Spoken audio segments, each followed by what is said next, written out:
My name is Paul Wolliver. I'm the owner of Pinellas Power Products, and this is my extended runtime fuel kit for the Predator 11,500 watt generator. Real quickly, the most common question that people ask me is, with your kit installed, can I still run off the stock tank? The answer is absolutely yes. All of my products add to the function of their respective generators. None of them remove function. If you wanted to run it off the stock tank, nothing has changed from the original operating procedure. You operate it exactly the same way as you did before you installed my kit.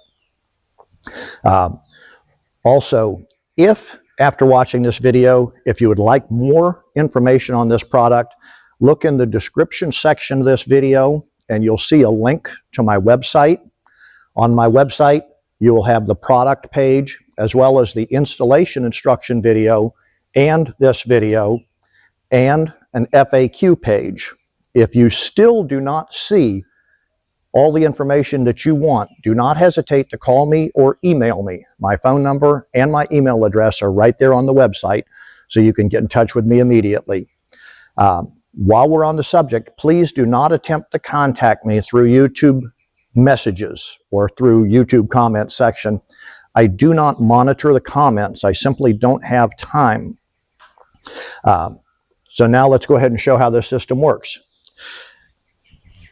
In addition to all the components that were installed in the generator during the installation instruction video, you will get a Yamaha style quick disconnect port to install in whatever type of fuel tank you're using, whether it's one of the small portable 6-gallon tanks or a 29-gallon fuel caddy or a 14-gallon fuel caddy. Real quickly, I don't recommend the small 6-gallon tanks for a generator of this size. They don't hold enough fuel to really make it worth it to you. I would recommend going with a 29 or 14-gallon fuel caddy. And incidentally, while we're on the subject, I do make a kit that will hook to the fuel caddies so that you can connect the quick disconnect port to them easily. You'll notice the fuel caddies both have a port right at the bottom of them, as opposed to a long half-inch or 1-inch fuel hose. So that being said, the kit also has a fuel prime bulb hose. You'll notice that the prime bulb hose has an arrow, and that points in the direction of fuel flow. That would be from the tank to the generator, obviously. So the first step will be to connect one end of the hose to the fuel tank. If your fuel tank has a manual shutoff valve, you would go ahead and open the valve. If your remote tank has a manual vent, you would make sure that the manual vent is open.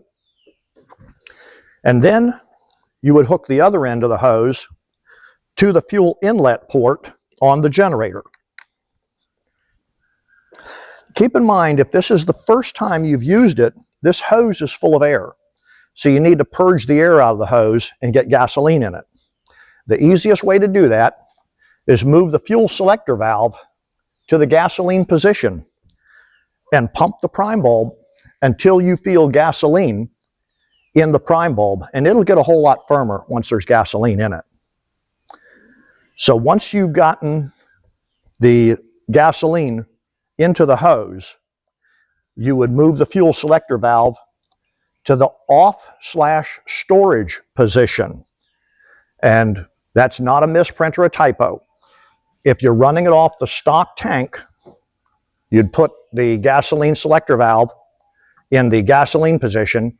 If you're running it off the remote tank, you'd put it in the off/storage position. And what I did in order to purge the air out of the system was it was pumping air and gasoline into the stock tank when I had it in the gasoline position. Now that I'm ready to run it, we've got it in the off/storage position.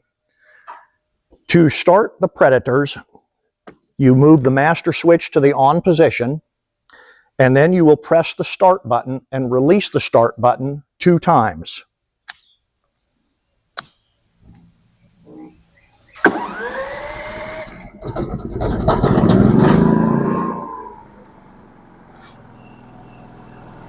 So there you have it.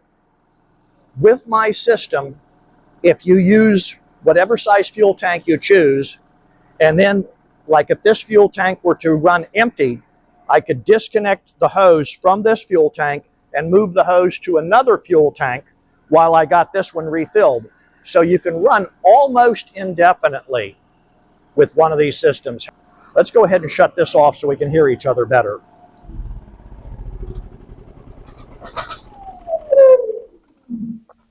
The configuration of the Predator 11500 does not lend itself well to the pulse type fuel pumps.